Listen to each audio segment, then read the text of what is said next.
ଘରେ ବିରି ବଡ଼ି ଦିଆଯାଉଛି। ଆମ ଗାଁ ଘରେ ବିରି ବଡ଼ି ଦେବା ଏକ ପୁରୁଣା ପରମ୍ପରା। ଏହା କେବଳ ଗୋଟିଏ ଖାଦ୍ୟ ତିଆରି କରିବା ନୁହେଁ, ଏହା ସହିତ ଆମ ଘରର ପୁରୁଣା ସ୍ମୃତି ଏବଂ ଗାଁ ଜୀବନରେ ଅନେକ କଥା ଯୋଡ଼ି ହୋଇ ଅଛି। ବିରି ବାଟି ହୋଇଯିବା ପରେ ଏଥିରେ ଆବଶ୍ୟକ ଅନୁସାରେ ଲୁଣ ଏବଂ ମସଲା ମିଶାଯାଏ। ତାପରେ ଏହାକୁ ଭଲ ଭାବରେ ଫେଣ୍ଟିବାକୁ ପଡ଼େ। ବିରିର ଘୋଳ ଯେତେ ଭଲ ଭାବରେ ଫେଣ୍ଟାଯିବ, ବଡ଼ି ସେତେ ଭଲ ହେବ। ଏବେ ଆସିଗଲା ବଡ଼ି ଦେବାର ସମୟ। ପ୍ରଥମେ ଗୋଟିଏ ସଫା ଜାଗାରେ କପଡ଼ା କିମ୍ବା ସଫା ପଲିଥିନ୍ ବିଛାଇ ଦିଆଯାଏ।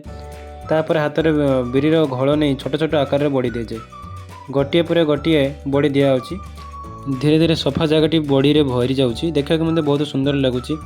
ବଡ଼ି ଦେବା କାମଟା ଦେଖିବାକୁ ସହଜ ଲାଗିପାରେ, କିନ୍ତୁ ଭଲ ବଡ଼ି ଦେବା ପାଇଁ ଅଭିଜ୍ଞତା ଦରକାର। କେଉଁଟା ବଡ଼ କେଉଁଟା ଛୋଟ ସବୁଠୁ ପ୍ରାୟ ସମାନ ଆକାର ଦେବାକୁ ଚେଷ୍ଟା କରାଯାଏ। ଆମ ଘରେ ଏମିତି କାମ ହେଲେ ସମସ୍ତେ ମିଶି କାମ କରନ୍ତି। କେହି ବିରି ବାଟନ୍ତି, କେହି ମସଲା ମିଶାନ୍ତି ଏବଂ ଆଉ କେହି ବଡ଼ି ଦିଅନ୍ତି। ଆମ ସହିତ ଘରର ଲୋକମାନେ ମଧ୍ୟରେ ହସ ଖୁସି ଏବଂ କଥାବାର୍ତ୍ତା ଚାଲିଥାଏ। ଏହି ଜିନିଷଟା ହିଁ ଗାଁ ଜୀବନର ସବୁଠୁ ସୁନ୍ଦର କଥା। ଛୋଟ ଛୋଟ କାମକୁ ମଧ୍ୟ ସମସ୍ତେ ମିଶି କରିବାର ଗୋଟିଏ ଅଲଗା ଆନନ୍ଦ ମିଳେ।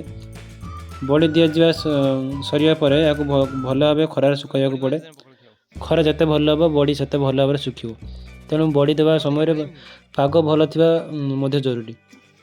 ଗୋଟିଏ ଦିନରେ ବଡ଼ି ସମ୍ପୂର୍ଣ୍ଣ ନ ଶୁଖିପାରେ, ଆବଶ୍ୟକ ହେଲେ 2-3 ଦିନ ଭଲ ଭାବରେ ଖରାକୁ ଶୁଖାଇବା ପାଇଁ ପଡ଼େ। ତ ସାଙ୍ଗମାନେ ଗରମ ଭାତ ସହିତ ବଡ଼ି ତରକାରୀ, ଡାଲି ଏବଂ ଟିକେ ଭଜା, ଏମିତି ଖାଇବାରେ ମଜା ହିଁ ଅଲଗା।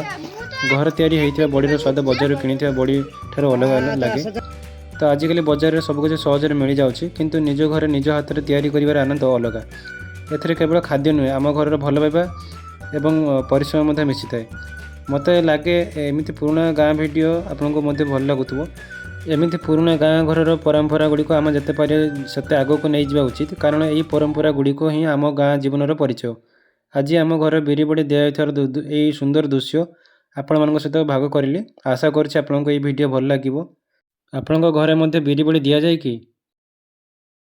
ଯଦି ଆପଣଙ୍କ ଘରେ କେମିତି ବଡ଼ି ତିଆରି କରାଯାଏ କମେଣ୍ଟରେ ନିଶ୍ଚୟ ଜଣାଇବେ। ଭିଡ଼ିଓଟି ଭଲ ଲାଗିଥିଲେ ଗୋଟିଏ ଲାଇକ୍ କରନ୍ତୁ। ଆପଣଙ୍କ ସାଙ୍ଗସାଥି ଏବଂ ପରିବାରଙ୍କ ସହିତ ଭିଡ଼ିଓଟିକୁ ସେୟାର କରନ୍ତୁ। 1 କିଲୋ ବଡ଼ି ଦିଆଯାଇଛି, ମୁଁ 2ଟା ବଡ଼ି ଦଉଛି। 1 କିଲୋ ବଡ଼ି ଦିଆ ହେଇନାହିଁ। ଦେଖନ୍ତୁ ଆମର କେମିତି ଶୁକାଯାଏ। ଦେଖନ୍ତୁ ମଶୁରୀରେ ଆମର ବାନ୍ଧି, ତ ଆମର ଯେଉଁ ଝୁଡ଼ି ଥାଏ ସେ ଝୁଡ଼ି ଉପରେ ଏମିତି ଦିଆଯାଏ। ଦେଖନ୍ତୁ ଏଇ ଝୁଡ଼ି କେମିତି ଆଗରୁ ଦିଆଯାଇଥିଲା, ଏବେ ମଧ୍ୟ ଗୋଟେ ରହିଯାଇଛି। ଦେଖନ୍ତୁ କେମିତି ଉଠିଯାଉଛି। ଆଉ ଆମ ଗାଁ ଜୀବନ, ଗାଁର ଖାଦ୍ୟ, ପରମ୍ପରା ଏବଂ ଦୈନନ୍ଦିନ ଜୀବନର ଏମିତି ସୁନ୍ଦର ଭିଡ଼ିଓ ଦେଖିବା ପାଇଁ ଭିଲେଜ ଲାଇଫ୍ ଆଣ୍ଡ ଟାଇମ୍କୁ ଚ୍ୟାନେଲକୁ ସବସ୍କ୍ରାଇବ୍ କରିବାକୁ ଭୁଲିବେ ନାହିଁ। ଆଜି ପାଇଁ ଏତିକି, ପୁଣି ଦେଖା ହେବ ଆଉ ଗୋଟିଏ ସୁନ୍ଦର ଗାଁ ଭିଡ଼ିଓ ସହିତ।